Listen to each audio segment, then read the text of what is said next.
A single phrase from Xi Jinping may have revealed more about the future of global politics than an entire diplomatic summit. During talks with Donald Trump, she warned about something called the Thucydides Trap. It sounded academic, almost obscure, but behind those words was a message about fear, power, rivalry, and the possibility of conflict between the world's two largest superpowers. 中美两国能不能跨越所谓的修昔底德陷阱，开创大国关系的新范式？能不能携手应对全球挑战，为世界注入更多的 Because the Thucydides Trap is not just a theory about history. It is a warning about what happens when one global power begins rising fast enough to challenge another. The term comes from the ancient Greek historian Thucydides, who wrote about the war between Athens and Sparta over 2,000 years ago. Athens was becoming richer, stronger, and more influential. Sparta, already dominant, saw that rise as a threat. According to Thucydides, it was not hatred alone that led to war. It was fear. Fear of losing power. Fear of being replaced. Fear of what the future might look like if the balance changed. And that idea still resonates today. Many political analysts believe the modern relationship between the United States and China reflects a similar dynamic.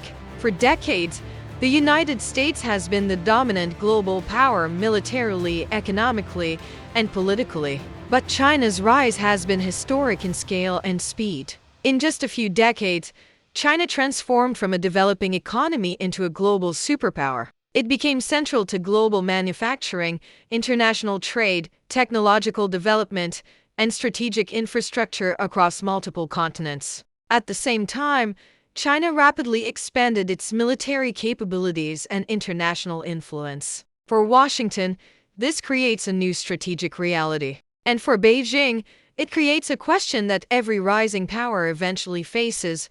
How do you expand your influence without triggering confrontation with the existing order? That is why Xi Jinping's statement mattered. When he said he hoped both countries could pass the Thucydides Trap, he was signaling that competition between China and the United States is becoming unavoidable, but conflict should not be. This was not simply diplomatic language. It was strategic language. Because tensions between the two countries are already visible across almost every major sector. Trade disputes escalated into tariff wars. Competition over artificial intelligence and semiconductors intensified. Military activity increased around Taiwan and the South China Sea. And politically, both governments have become increasingly suspicious of each other's long-term intentions. This is exactly the kind of environment where historical rivalries can become dangerous. Not because either side necessarily wants war, but because rivalry creates pressure. Economic pressure, military pressure,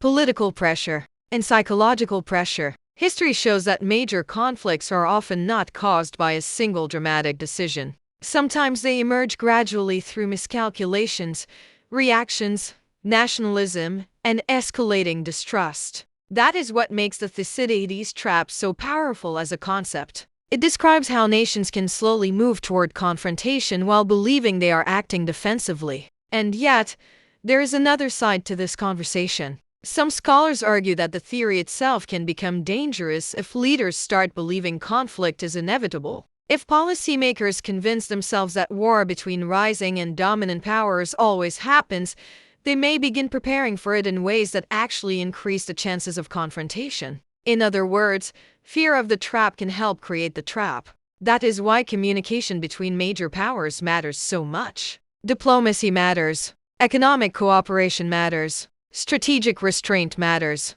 Because unlike ancient Sparta and Athens, the United States and China exist in a deeply interconnected world. Their economies are tied together through trade, finance, technology, and global supply chains. A direct conflict between them would not affect one region alone. It would send shockwaves through the entire global system. And perhaps that is the real meaning behind Xi Jinping's words. The question is no longer whether China and the United States will compete. They already are. The real question is whether two rival superpowers can compete intensely, without repeating the patterns that shape some of history's most destructive conflicts. And the answer to that question may define the 21st century. This is Signal's 60 red line. Stay ahead of the line.